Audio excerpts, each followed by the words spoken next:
પરિવાર સોંપી દીધું છે, બાબાને બધી જિમ્મેવારી આપી દીધી છે, એ આત્મનિશ્ચય છે, એને કોઈ જાતની ચિંતા નહીં. પણ કોને? જે નિશ્ચય બુદ્ધિ છે, મેઇન આપણું નિશ્ચય બુદ્ધિ. આપણને ઘણી વખતે સંશય આવી જાય બાબાના કાર્યમાં. બાબાથી આપણને બુદ્ધિઓ થોડો શું થઈ જાય, મટી જાય. પણ તમને લાસ્ટ મોમેન્ટ પર ભગવાન આપણી જોડાઈ શું કરે છે?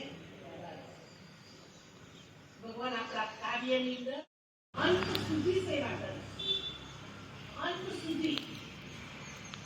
મારા બાળકોને હું ભૂખ્યા પણ નહીં રાખું, એવું પણ કહું છું, મેરે બચ્ચો को तो अंत तक में दाल रोटी खिलाऊं. આટલે સુધી ભગવાન આપણને શું આપે છે? વિશ્વાસ આપે છે.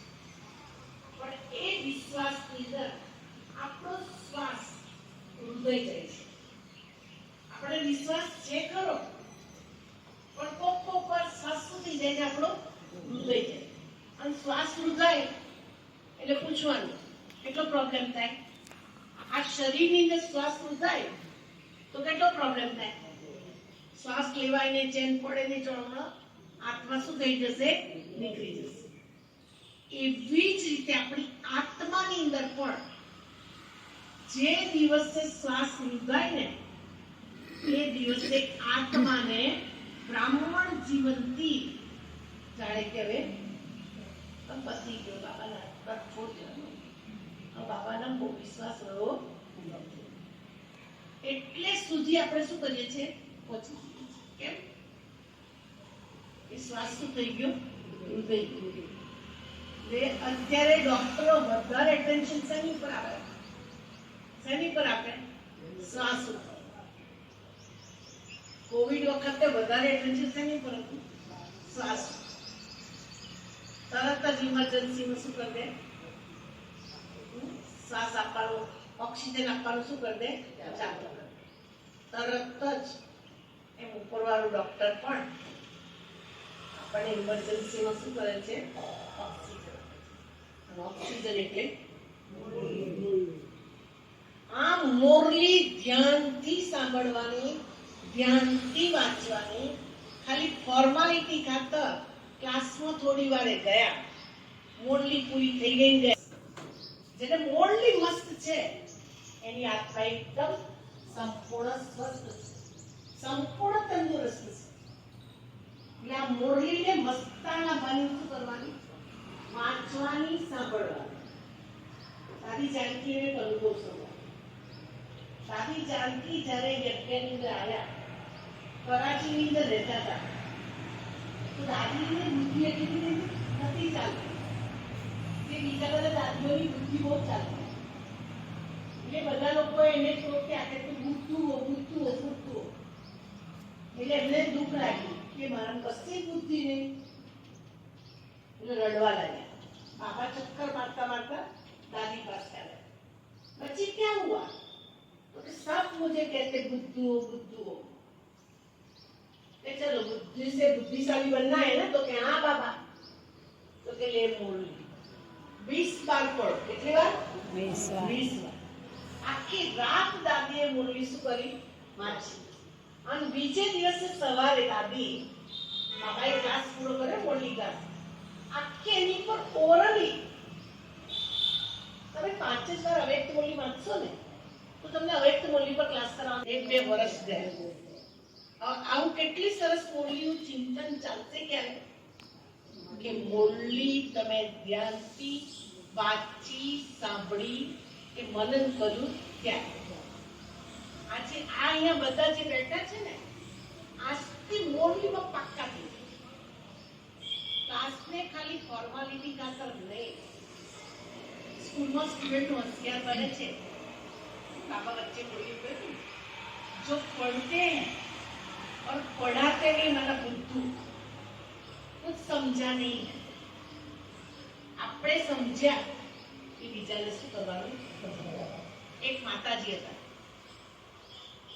એ આ બાજ એટલે માતાજી રોજ ક્લાસ કરવા જાય ને પોઈન્ટ પોઈન્ટ શું કરે લખીને તૈયાર. એનો છોકરો પોલીસમાં નોકરી કરે. તો એક વખત બાળકી એવા સરસ મહાવાક્ય કે કોઈ ભી કર્મ કરો તો સોચ સમજ કર, बिना सोचे कुछ भी कर्म नहीं. तो बा नाश्तो कराता था, टेबल पर बाहर आई ચોપડી પડી ગઈ, આ લખવાની બુક પડી ગઈ. પેલો ભાઈ કહેવા માંડ્યો કે મહાવાક્ય જો ઉદ્ધાર થવાનો હોય ને કોઈ પણ રીતના તો એની પર સીધું જાય. પછી એને જો કોઈ બી કર્મ કરો સોચ સમજ કરો, बिना सोचे कुछ भी कर्म नहीं करो. પછી એ તો એ ભાઈ પોલીસમાં નોકરી એટલે જાય એટલે પોતાના ઓફિસમાં એક કેસ એવો આવ્યો કે જેને જેલમાં પૂર્યો આવ્યો અને જેલમાં પૂર્યા પછી એને સજા મળવાની. એટલે એ આખો કેસનું સ્ટડી કર્યું. એટલે ઘણા લોકો તો સીધું જે આપ્યું હોય ને આપી દીધું કાગળિયા આધારે શું કરે, પણ આખો કેસ બરોબર બેવ પાર્ટીથી સમજે નહીં. જો બેવ પાર્ટીથી સમજે તો કોઈને આટલી તકલીફ આની જેલો ભરાય નહીં. આ જેલો ભરાય છે એનું મૂળ કારણ શું છે? એકબીજાના પક્ષને જોતા નહીં, સમજતા નહીં, આને દળ, જેની લાકડી એની ભેંસ, જેને પૈસા આપી દીધા એ બાર અને વગર પૈસા વાળો જેલ. આ ભાઈ આખું સ્ટડી કર્યું બે બાજુ, પેલા બાજુથી આ બાજુ. પછી એને શું કર્યું, પેલા જે ભાઈ હતા ને એ કે તું મને થોડી વાર પછી મળ. પછી એને બેસી સ્પેશિયલ જેમ ડોક્ટર પેશન્ટની જોડે કેમ વાર્તાલાપ કરે, એ નિર્દોષ હતો બિચારો. અને બધી વાર્તાલાપ એવી સરસ કરી, પેલા એ પોતાની દિલની બધી રજૂઆત કરી કે મારાથી શું થયું છે કે નહીં થયું. બેટો આ તો બિલકુલ નિર્દોષ છે, આ ગુનેગાર છે જ નહીં.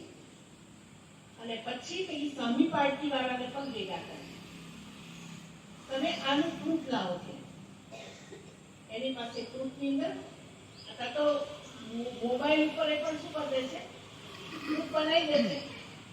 પણ આ હોશિયાર હતું, જે પીએસઆઈ હતો ને એ હોશિયાર હતો. એને કહું કેમ કે એને ખબર નહીં કેવી રીતના બધું કેસને સ્ટડી કરી છે કે આ બિલકુલ રોંગ છે ને જૂઠું છે, અને જૂઠા લોકોનું સજા નહીં આપવું એટલે ભગવાન ના પાડે છે. એટલે આ ભાઈ નિર્દોષ છે, તમે એને અહીં લઈ આવ્યા તમે હવે એને આટલી તકલીફ આપી એની તમને શું મળે? વિચારો કે મોરલી પોઈન્ટે એટલું સરસ મજા જે લોકો ક્લાસમાં મોરલી ક્લાસ અને ક્લાસમાં જ મોરલી ક્લાસ કરે. કેમ કે જ્યારે આપણે ક્લાસ કરીએ છીએ ને ત્યારે બાબાને શું થાય છે? હાજરી થાય છે. બાબા એ વખતે એક એક બાળકો થોડાક પેલા બાબાએ બોલી ગયું ये तो फुलवाड़ी देखकर बाप क्या हो जाते हैं? खुश हो जाते हैं. तो घेर के फूलों जो थोड़े ना भगवान शब्द क्या वापरतो? फुलवाड़ी. એટલે આપણે સંગઠનના ક્લાસનું અને સમય તો બીતેલી વાતોને યાદ કરી બીતેલી વાતોના દુઃખથી આપણને દર્દ મળે છે. દુઃખ એમને નહીં આવતું, દર્દ એમને નહીં આવતું, તો બીતેલી વાતોને યાદ કરી દુઃખી થાય છે, દર્દ આવે. કોઈને એસિડિટી થઈ જાય, કોઈને બીપી વધી જાય, કોઈને અલ્સર થઈ જાય, કોઈને એકદમ તાવ આવી જાય, કોઈને માથાનો દુખાવો થઈ જાય. આ બધા પાછળની કારણ છે દુઃખ. શરીરનું દુઃખ ક્યારે આવે છે? આત્મા દુઃખી થાય છે. એટલે આત્માને દુઃખી કરવાની. આત્મા તો બિલકુલ સૂક્ષ્મ છે, એ સતો પ્રધાન નથી બનતા. કેમ કે જો આપણે આ સતો પ્રધાનનો જે ગુણ છે ને 7 ગુણ, આત્માના કેટલા ગુણ છે? 4 હતા. બીજી અવસ્થા કઈ બતાય? સતો પ્રધાન.